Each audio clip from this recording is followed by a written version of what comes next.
Bismillahirrahmanirrahim. Assalamualaikum warahmatullahi wabarakatuh. Thank you buat teman-teman semua yang udah support channel ini. Jangan lupa like, comment, share, subscribe, dan klik tombol loncengnya biar nggak ketinggalan video terbaru lainnya. Ingat, subscribe itu gratis kok.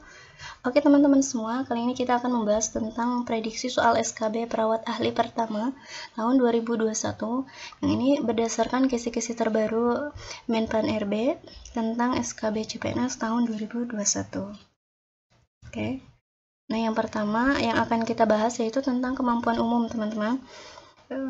Ini kemampuan umum kan ada 6 poin. Kita akan bahas per poinnya.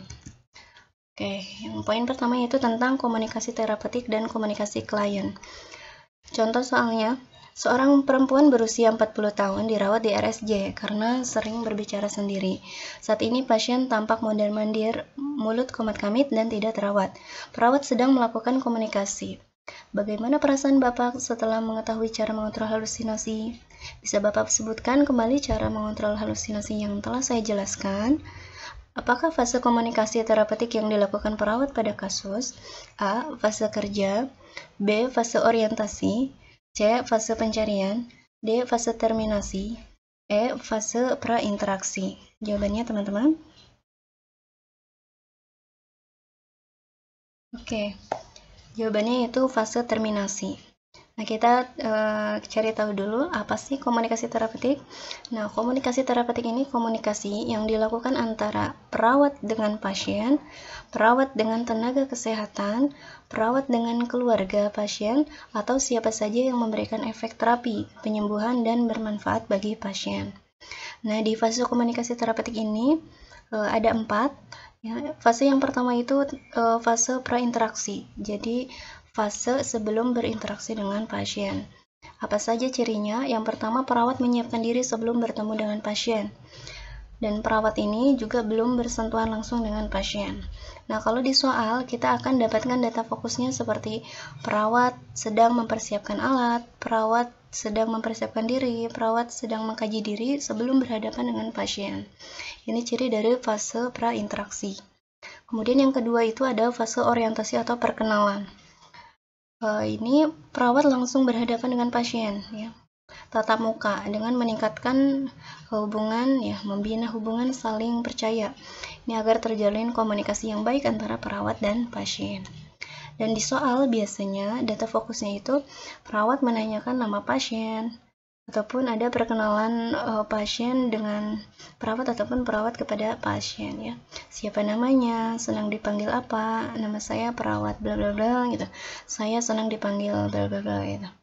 Nah, kemudian fase selanjutnya itu adalah fase kerja atau interaksi. Ini perawat udah mulai melakukan tindakan sesuai dengan SP-nya, ya. Kemudian perawat sudah mulai berkomunikasi, menanyakan masalah pasien. Jadi lebih mendalami masalah yang tengah dihadapi oleh pasien. Kemudian yang terakhir itu adalah fase terminasi.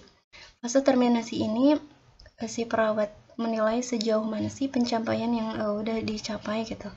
Udah dicapai dan dilakukan terhadap pasien. Kemudian perawat menilai kriteria-kriteria tertentu yang dilakukan pada tindakan yang diberikan kepada pasien.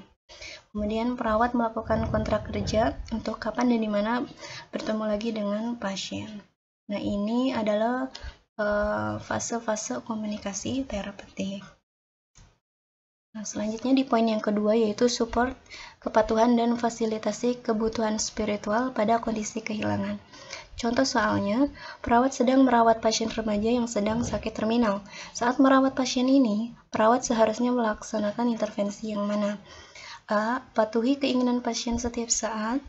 B. Dorong pasien untuk ketergantungan pada staf rumah sakit. C. Tolak untuk menjawab pertanyaan yang berkaitan dengan rumah sakit. D. Dorong pasien untuk mempertahankan kontrol diri secara maksimal. E. Patuhi semua keinginan keluarga setiap saat. Jawabannya teman-teman. Oke, nah ini jawabannya adalah D. Dorong pasien untuk mempertahankan kontrol diri secara maksimal. Intervensi yang tepat pada pasien dengan remaja, ya merawat pasien remaja yang menderita penyakit terminal, itu meliputi menghindari aliansi baik dengan orang tua ataupun anak, penataan rumah sakit yang mendorong kemandirian, dan juga mengontrol diri pasien yang maksimal, dan menjawab pertanyaan remaja tersebut secara jujur. Oke, selanjutnya poin ketiga yaitu konsultasi keperawatan dan kolaborasi dengan dokter. Ini contoh soalnya, pasien Nyonya X sedang ditangani oleh Dr. Ardi dan perawat Ani secara bersama-sama, seperti melaksanakan identifikasi kondisi yang membahayakan jiwa pasien, memutuskan mengenai penanganan kesehatan pasien, dan mendokumentasikan tindakan yang diberikan kepada pasien. Kegiatan yang dilakukan oleh Dr. Ardi dan perawat Ani adalah sebagai bentuk A. Tanggung jawab bersama, B. Tanggung jawab Dr. Ardi, C. Tanggung jawab perawat Ani, D. Tanggung jawab pengawasan bersama, E. Tanggung jawab pengawasan Dr. Ardi. Jawabannya teman-teman. Nah, ini jawabannya A. Tanggung jawab bersama. Tanggung jawab bersama itu yaitu dapat dilaksanakan oleh perawat dan dokter secara bersama-sama, tergantung dari sifat, jumlah, dan kompleksnya masalah yang ditemui. Ini meliputi pengkajian kesehatan pribadi atau keluarga, ya, riwayat medis ataupun pemeriksaan. Kemudian yang kedua, identifikasi kondisi yang membahayakan jiwa. Yang ketiga, keputusan mengenai penanganan kesehatan pribadi atau keluarga. Yang keempat, pendidikan kesehatan pribadi atau keluarga. Yang kelima, dokumentasi perawat kesehatan. Yang keenam, komunikasi yang baik dengan pribadi atau keluarga, ahli kesehatan yang terlibat, dan juga masyarakat. Jadi intinya, si perawat dan dokter itu memiliki tanggung jawab bersama dalam proses penyembuhan si pasien. Oke, poin yang keempat, ya, tentang kemampuan sukarelawan dalam masalah kesehatan masyarakat. Contoh soalnya, untuk memutus kabar hoaks tentang vaksin COVID-19 yang meresahkan masyarakat, seorang perawat memberikan edukasi kepada masyarakat di lingkungan rumahnya sebagai upaya pengendalian pandemi. Apakah tema yang tepat untuk edukasi kepada masyarakat? A. Gunakan masker saat beraktivitas di tempat umum atau keramaian. B. Rutin cuci tangan dengan air dan sabun atau hand sanitizer. C. Jangan menyentuh mata, mulut, dan hidung sebelum cuci tangan. D. Suntik vaksin merupakan senjata mengendalikan penyebaran COVID-19. E. Tingkatkan daya tahan tubuh dengan pola hidup sehat. Ini jawabannya teman-teman. Oke. Ini jawabannya D. Suntik vaksin merupakan senjata mengendalikan penyebaran COVID-19.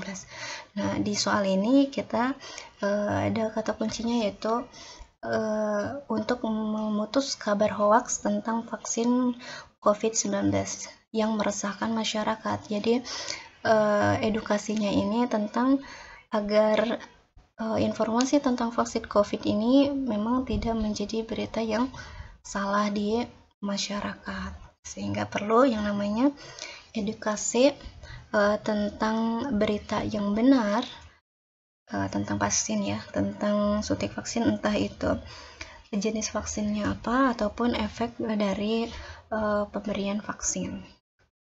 Kemudian, nah ini poin yang kelima yaitu evaluasi tindakan keperawatan pada individu.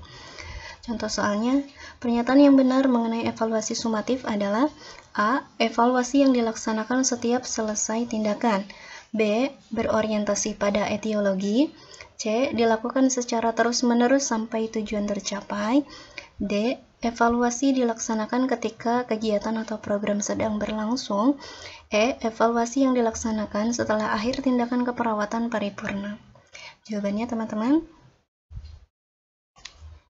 Oke, nah ini jawabannya adalah E.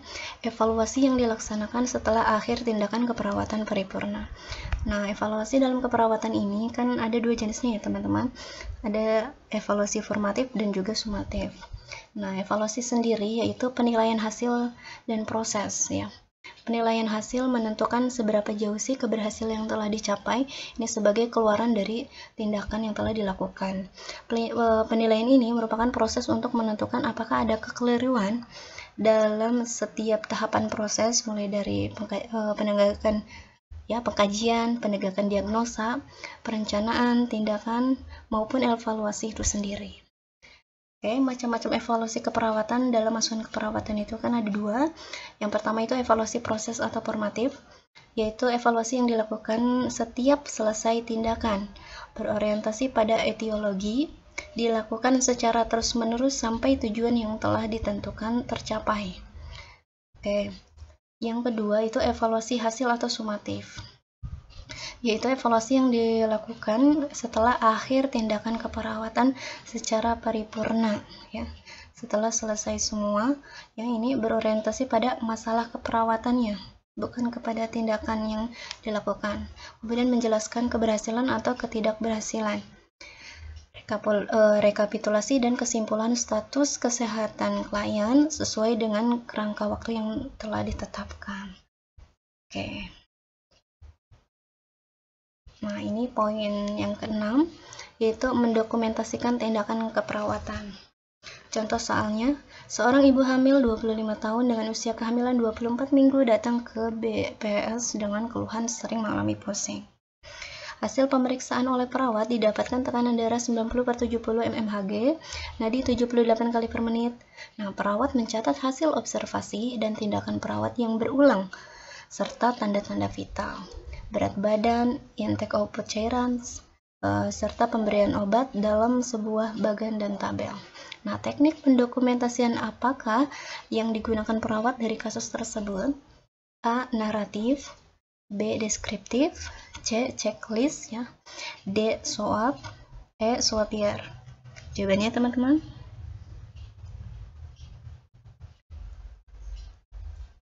Oke, nah ini jawabannya C. Ini lembar checklist ya teman-teman. Jadi ini tuh sudah terkonsep dan berulang-ulang ya, tindakan perawat yang berulang-ulang, sehingga kita tidak perlu menarasikannya, hanya tinggal di checklist saja. Ini menggunakan lembar checklist ya teman-teman. Oke. Nah, ini cukup sekian dulu teman-teman. Ini kita telah membahas tentang kemampuan umum. Selanjutnya kita akan membahas kemampuan khusus ya, soal-soalnya, dan tunggu teman-teman. Semangat. Cukup itu dulu. Semangat berjuang dan salam sukses.